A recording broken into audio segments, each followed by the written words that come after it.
Tuhan sertamu. Dan sertamu juga. Inilah Injil Yesus Kristus menurut Santo Markus. Dimuliakanlah Tuhan.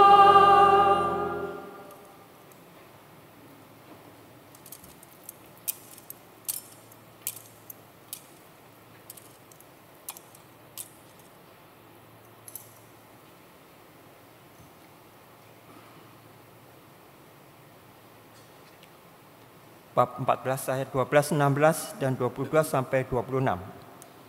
Pada hari pertama dari hari raya roti tidak beragi, pada waktu orang menyembelih domba Paskah, murid-murid Yesus berkata kepadanya, "Kemana engkau kehendaki kami pergi untuk mempersiapkan perjamuan Paskah bagimu?" Lalu Yesus menyuruh 2 orang muridnya dengan pesan,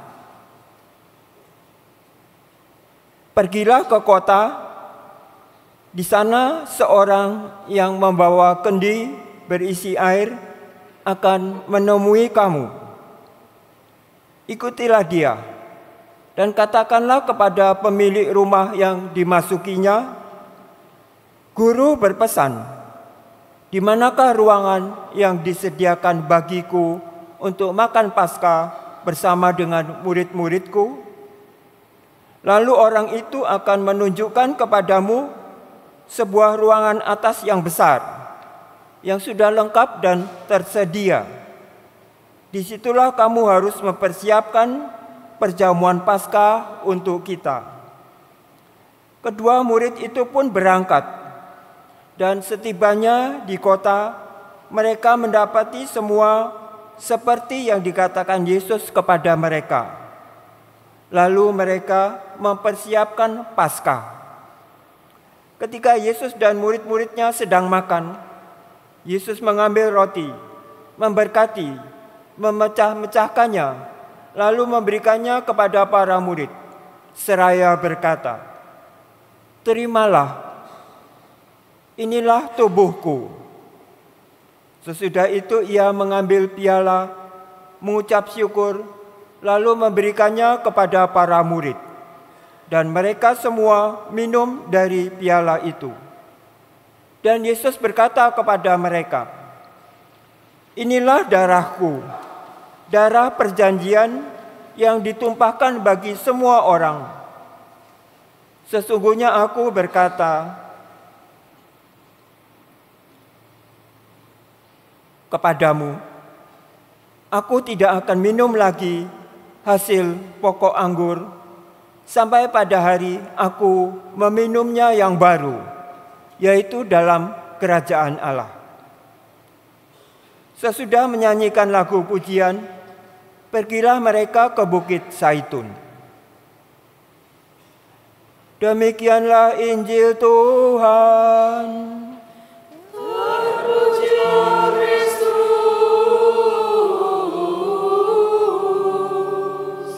Semoga oleh sabda Injil diteguhkanlah iman kita.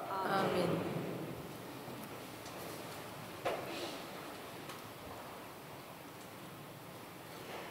Para murid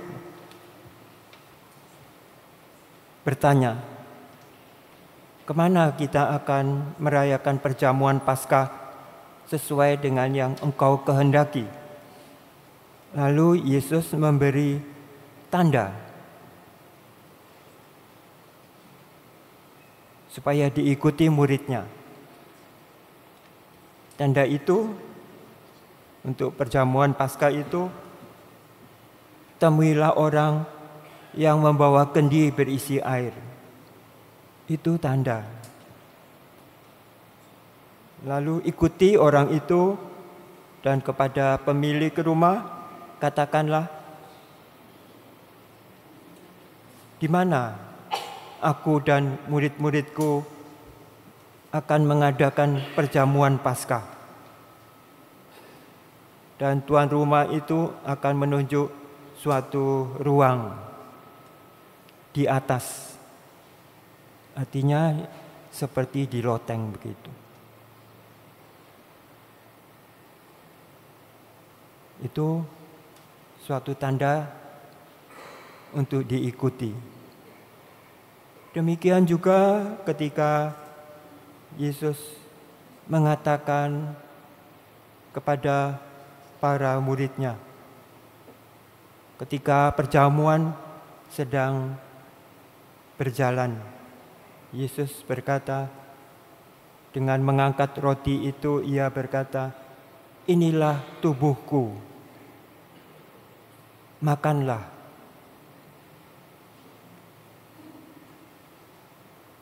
Roti itu tubuhnya. Itu bukan sekedar lambang, tetapi sesuatu yang diminta Yesus untuk menjadi kenangan. Menjadi kenangan di mana Dia akan memerintahkan sesuatu hal kepada kita. Ia memberikan sesuatu hal kepada kita. Sesudah Ia mengangkat piala, Ia berkata, yang berisi anggur, Ia berkata, "Inilah darahku. Inilah perjanjian yang aku adakan dengan kamu."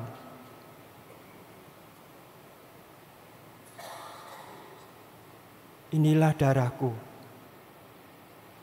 Peristiwa kenangan itu, tanda. Dan apa yang dikatakan Yesus itu sungguh akan terjadi.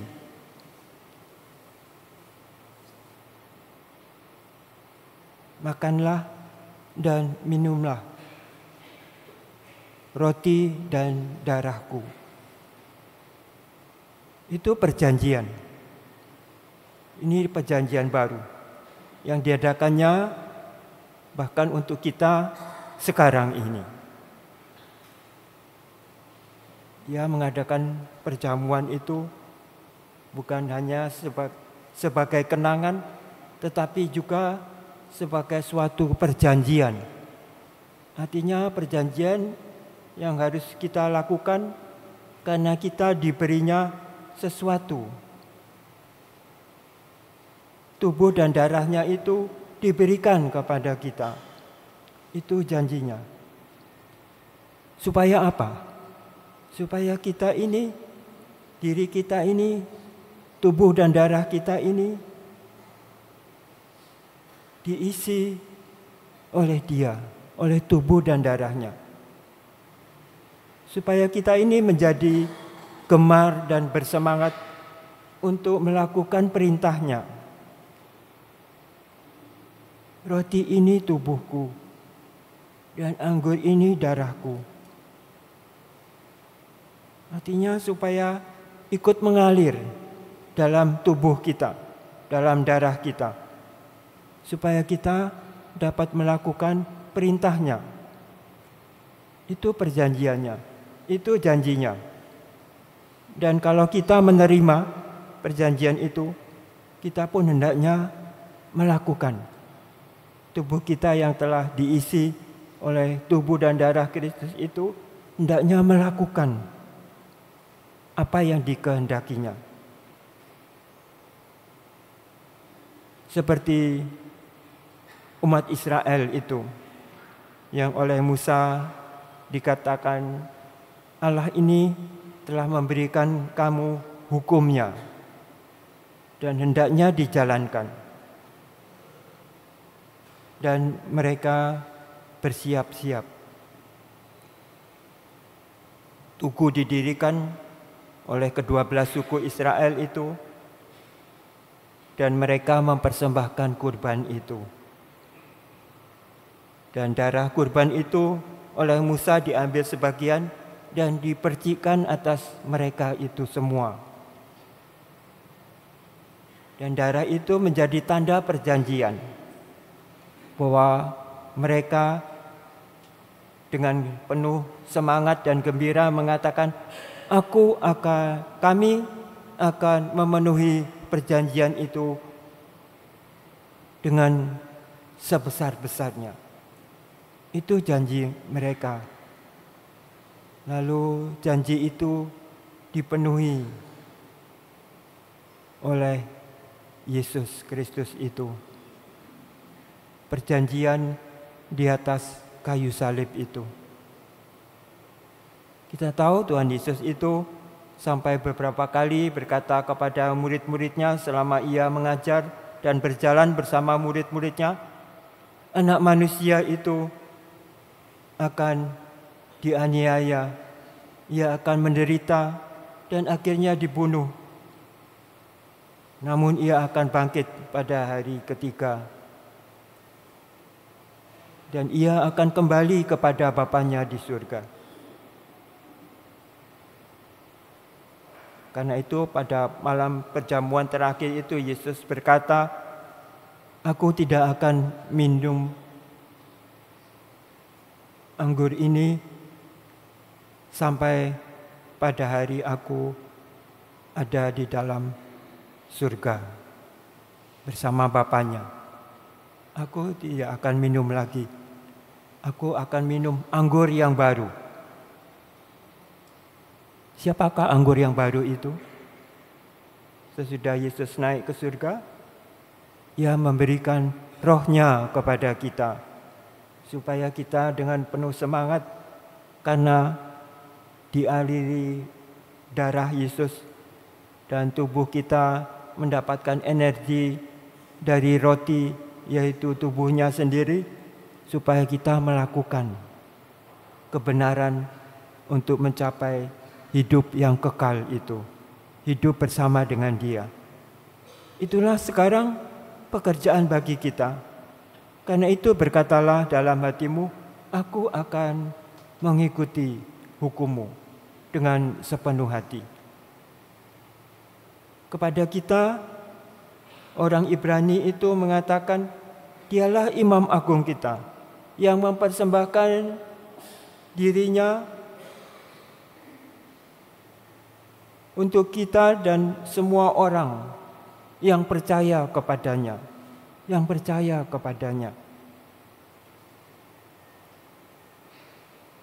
Kalau dahulu dipersembahkan kurban dan darahnya dipercikkan sebagai tanda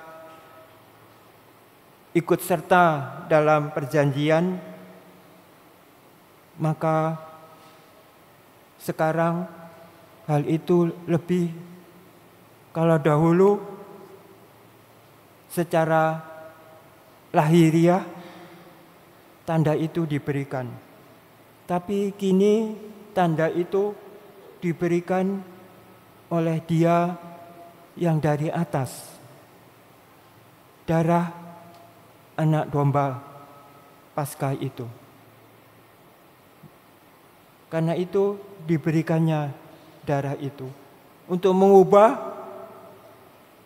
diri kita ini untuk menjadi seperti Dia, dipenuhi dengan Roh Suci, bukan lagi secara lahiriah, tetapi secara rohaniah. Kekudusan itu diberikan kepada kita supaya kita ikut ambil bagian. Karena itu sekarang itu kita disebut tubuhnya. Tubuh Kristus itu ingin agar kita dengan wajahnya menyatakan kepada dunia. Dunia ini sekarang berdarah-darah dari orang-orang yang lemah dan menderita. Peperangan, kebencian, perebutan kekuasaan sudah tidak mengingat lagi adanya sembah sujud kepada Allah, tetapi menginginkan bahwa dirinya disembah, dikultuskan, didewa-dewakan, karena Dia yang terbaik. Itu dunia ini sekarang itu. Bahkan mempergunakan justru orang-orang yang lemah, yang tidak berdaya. Mari kita melihat dunia ini dengan mata Injili, tanda-tanda zaman, supaya kita siap sedia. Bahkan kita pun kini ini terlibat dalam persaingan dunia ini untuk memperoleh kemewahan duniawi. Tapi mana ada yang suka akan penderitaan tidak hanya yang lahiriah, tetapi juga yang rohaniah. Kita mesti waspada dan melihat bukan dengan mata kepala, tetapi dengan mata hati kita, supaya kita membangun persatuan di antara kita, supaya kita menampakkan di antara kita sendiri apa itu artinya saling menolong, saling membantu, saling memberikan iman, saling meneguhkan kepercayaan. Mari kita dalam dunia yang selalu ribut dengan dirinya sendiri, kita lalu tahu bagaimana kita menampakkan wajah yang tersalib itu di dunia yang katakan pelan-pelan mungkin mengalami degradasi. Seperti diri kita sendiri, tubuh kita ini, kita tahu tubuh lahiriah kita ini sementara. Tetapi sesuatu yang rohaniah untuk menguasai tubuh kita ini, supaya tubuh kita itu semakin lama semakin serupa dengan tubuhnya yang bangkit. Karena itu kita hendaknya dengan penuh semangat mengobarkan di dalam diri kita sendiri semangat itu, semangat baru. Seperti Tuhan Yesus yang tadi berkata, "Aku akan minum anggur yang baru di dalam kerajaan surga." Semoga kita menyadari peran kita. Amin.